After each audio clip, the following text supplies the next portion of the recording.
자, 이렇게 하루가 멀다 하고 계속되는 아동학대 사건. 허술한 조사와 처리 과정에 대한 문제점이 계속해서 지적되고 있죠.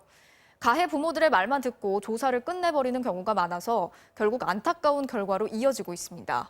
자, 그래서 전문가들이 좀 더 적극적으로 개입하고 사건을 아이의 눈높이에서 봐야 한다는 지적이 나오고 있습니다.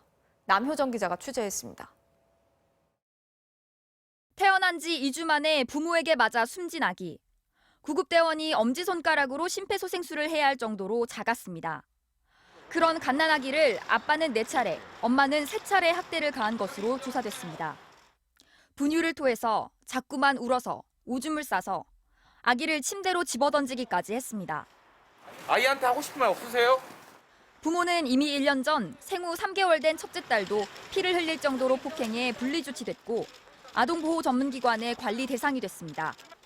둘째 아이가 태어났을 때도 염려되는 상황들은 분명히 있었어요. 그래서 부모로부터 어떻게 둘째 아이를 잘 길러낼 것인가에 대한 같이 이야기하기도 하고. 하지만 아빠는 기관 직원들에게 폭언을 퍼붓는 등 상담조차 쉽지 않았습니다. 아기가 숨지기 바로 전날에도 아동보호기관이 가정방문을 신청했다가 거절당한 것으로 확인됐습니다. 신생아인데다 코로나가 위험하니 나중에 보자고 해 방문을 미룰 수밖에 없었다고 했습니다. 그 통화가 이제 끝난 다음 날 저희가 사망 통보를 받았었습니다. 아이를 직접 볼 수만 있었더라면 즉시 분리해서 좀 구조할 수 있었지 않았을까 하는. 아동보호 전문기관은 부모가 만나는 걸 거절하면 방법이 없다고 말합니다.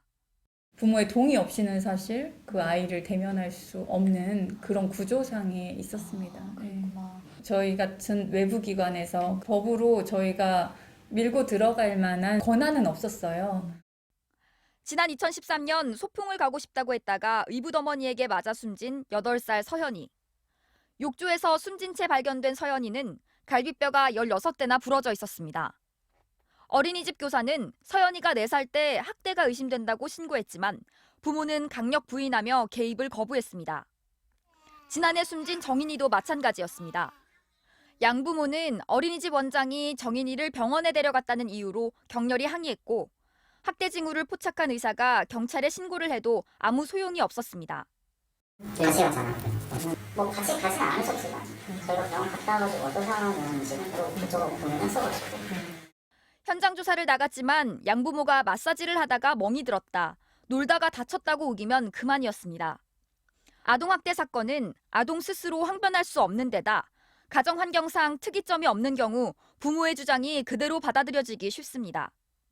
마치 그 부모가 너무 문제적이고 부모라면 누구나 해야 될 것 같은 걸 하지 않아서 생긴 일처럼 보이지만 평범하게 너무 일상적으로 은밀하게 이루어지는 폭력이 학대란 말이에요. 아동학대 신고 시 전문가의 적극적인 개입이 의무화돼야 한다는 목소리가 나오는 이유입니다.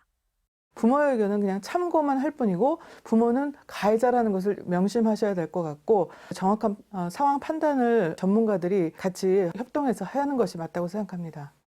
최근 잇따른 아동학대 사건으로 정부는 보호자가 정당한 사유 없이 조사를 거부하면 최고 1,000만 원까지 과태료를 물리는 방안을 추진하고 있습니다. 하지만 정당한 사유도 해석의 여지가 다양해 실효성이 없을 거란 우려도 나오고 있습니다. MBC 뉴스 남효정입니다.